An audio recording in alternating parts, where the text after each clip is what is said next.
যে মমতা মুর্শিদাবাদের ঘটনায় বিএসএফকে গালাগালি দিচ্ছিলেন যে তারাই নাকি গণ্ডগোল পাকানোর জন্য সীমান্ত দিয়ে লোক ঢুকিয়েছে, এমন একটা মন্তব্য আমাদের মাননীয় মমতা ব্যানার্জি তিনি করেছিলেন যে পাথর ছোড়ানো এবং মুর্শিদাবাদে চরম অশান্তি পাকানো সব কিছু বিএসএফের একটা সাজানো নাটক ছিল। সেই বিএসএফেরই এক জওয়ান বুধবার 182তম বিএসএফ ব্যাটালিয়নের যিনি কনস্টেবল, তার নাম পিকে সিং, এবং সবথেকে আরও বড় জিনিস যেটা, তিনি পশ্চিমবঙ্গেরই হুগলির বাসিন্দা। তো সেই পিকে সিং নামে এক জওয়ান ভারত পাক সীমান্তের কাছে কৃষি জমির কাছে যারা কাজ করছিল ভারতের কিছু নাগরিক, সেই অবস্থায় একটি ঘটনা ঘটে। টহল দেওয়ার সময় এই পিকে সিং অসাবধানতাবশত ভারতীয় সীমান্ত বেড়া পেরিয়ে পাকিস্তানি ভূখণ্ডে প্রবেশ করেন। সঙ্গে সঙ্গেই তাকে ফিরোজপুর সীমান্তে পাকিস্তানি রেঞ্জার্সরা আটক করে। মঙ্গলবার জম্মু ও কাশ্মীরের পহলগাঁওয়ে বৈশারণে যে জঙ্গি হামলা হয়েছে এবং যে 26 জন নিহত হয়েছেন, যা 2019 সালে পুলওয়ামায় সিআরপিএফ সদস্যদের উপর আক্রমণের পর উপত্যকায় সবথেকে মারাত্মক বেসামরিক হত্যাকাণ্ড। প্রত্যক্ষদর্শীরা জানিয়েছেন যে বন্দুকধারীরা মিনি সুইজারল্যান্ড নামে পরিচিত পর্যটকদের প্রিয় একটি গন্তব্যে জড়ো হয়েছিলেন এবং তাদের নিশানা করে মেরেছেন, যা নিয়ে সারা দেশ এখন উত্তাল।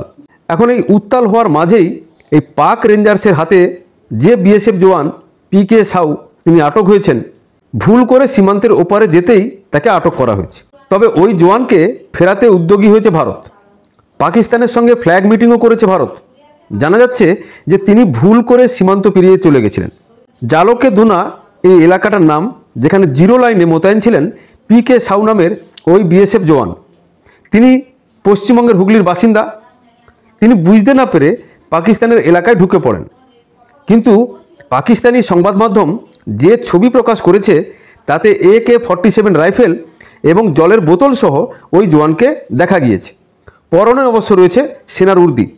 এখনও পর্যন্ত অনেক মিটিং হয়েছে, অনেক ফ্ল্যাগ মিটিং হয়েছে, কিন্তু পিকে সিং তাকে ফেরাতে কিন্তু রাজি হচ্ছে না পাকিস্তান। সেনার তরফে অবশ্য এ নিয়ে কিছু জানানো হয়নি, তবে হুসেনিওয়ালায় ফ্ল্যাগ মিটিংয়ে যোগ দিতে কিন্তু তারা চাইছে না, অর্থাৎ পাকিস্তানি রেঞ্জার্স। এই নিয়ে একটা সমঝোতা করার চেষ্টা চলছে, কিন্তু পাকিস্তানি রেঞ্জার্সরা কোনোভাবেই এই মিটিংটা বসতে চাইছে না। বর্তমান যে পরিস্থিতি, একটা ভারত পাকিস্তান যুদ্ধের যে আবহাওয়া, তারা যে কোনোভাবে একটা বিএসএফকে আটক করে তারা দেখাতে চাইছে যে যুদ্ধের শুরুতেই তারা জিতে গিয়েছে, এমন একটা ব্যাপার। ভারতীয় সেনা সূত্রে অবশ্য জানা যাচ্ছে যে পিকে সিং সেনার পোশাক পরে তার সার্ভিস রিভলভারটি নিয়ে কৃষি জমির কাছে যারা কাজ করছিলেন তাদের সঙ্গে তিনি ছিলেন। তো সেই সময় তিনি ছায়াতে একটু বিশ্রাম নিতে এগিয়ে গিয়েছিলেন, কিন্তু ওই এগোতে গিয়েই তিনি ভুল করে LOC অর্থাৎ লাইন অফ কন্ট্রোল তিনি পেরিয়ে গিয়েছিলেন, যেটা তিনি বুঝতে পারেননি। আর ঠিক তখনই পাকিস্তানি সৈন্যরা যারা ওত পেতে থাকে তারা তাকে আটক করে। যদিও ভারত কিন্তু তার নিরাপদ এবং দ্রুত তাকে যাতে ফেরত দেওয়া যায় বা ফেরত পাওয়া যায় তার কিন্তু মরিয়া প্রচেষ্টা চালাচ্ছেন।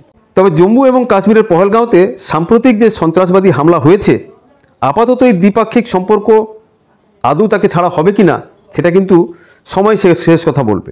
খবরের সঙ্গে থাকবেন, ভালো থাকবেন। ভালো লাগলে চ্যানেলটিকে লাইক, সাবস্ক্রাইব, কমেন্ট করবেন। ধন্যবাদ, নমস্কার।